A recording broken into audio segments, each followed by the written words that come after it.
Then her husband cried out, "How stupid we are! Go and find your friend, Madame Forrester, Madame Forrester, and ask her to lend you her jewels." Now her husband said, "Oh, I remember you are having a good friend named Madame Forrester. She's such a good lady. She's a rich girl, lady. So why don't you lend her some jewel from her?" She uttered a cry of joy. She was so happy to hear this. "Yeah, it is true. That's a good idea," she said. "I had not thought of that. Actually, she had not thought that I should lend or I should borrow some jewelry from the friend."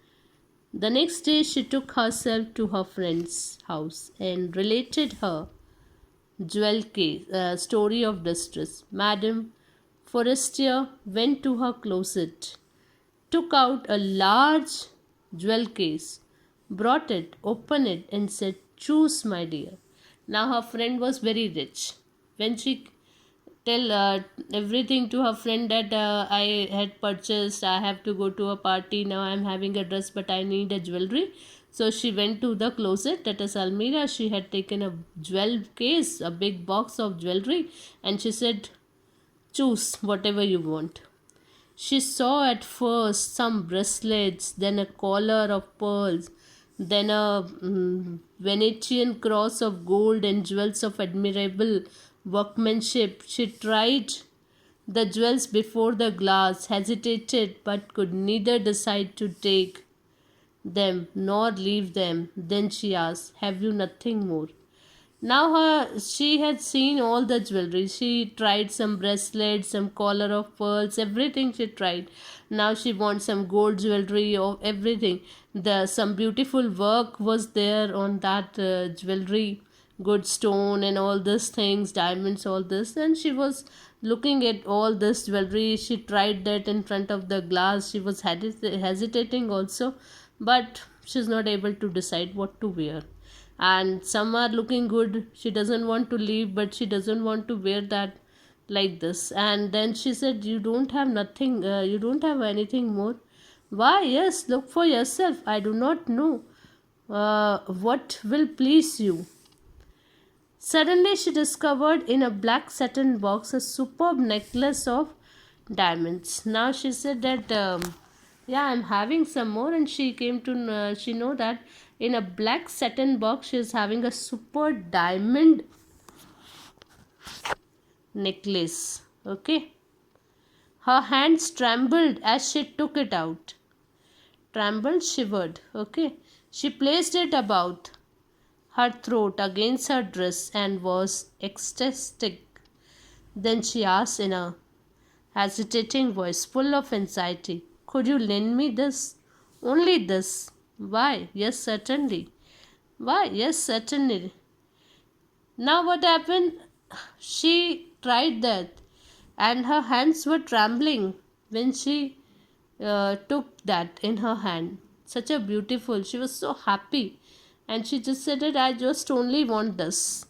And her friend said that, "Why not? I'll give you this." She fell upon the neck of her friend, embraced her with passion. Now she hugged her friend. With passion she embraced her friend. Then went away with her treasure. She was so happy. It was a treasure for her.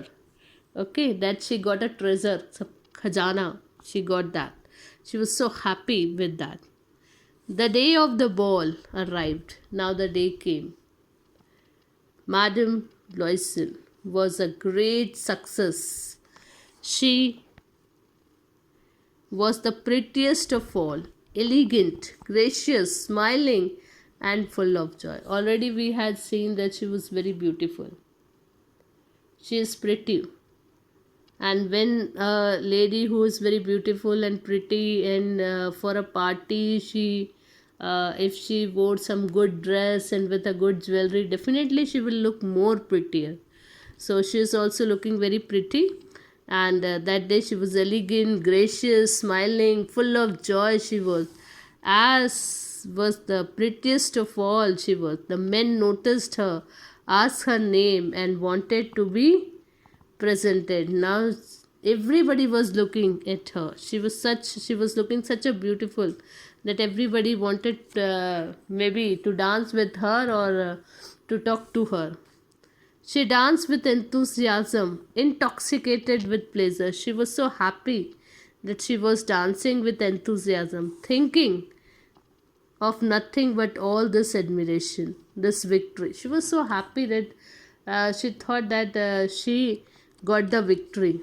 So complete and sweet to her heart. She was so happy.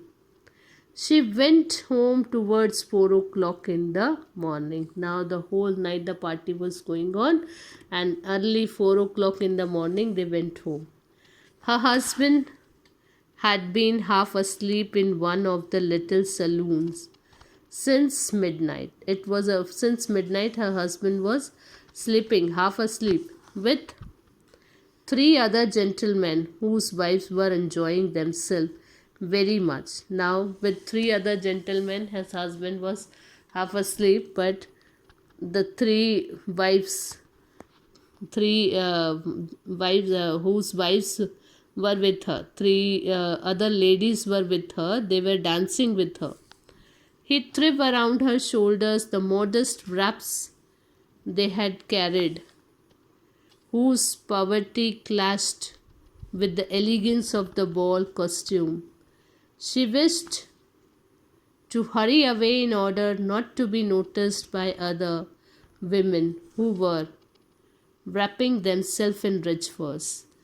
Now it was the time of half midnight or 4 o'clock, so little bit cold they were feeling, and that ladies were wearing a very good rich furs, but she doesn't have, and now she doesn't want to show this, that she doesn't have such a good furs, good dress things to wrap herself. So she want that nobody should notice and we should leave the party now.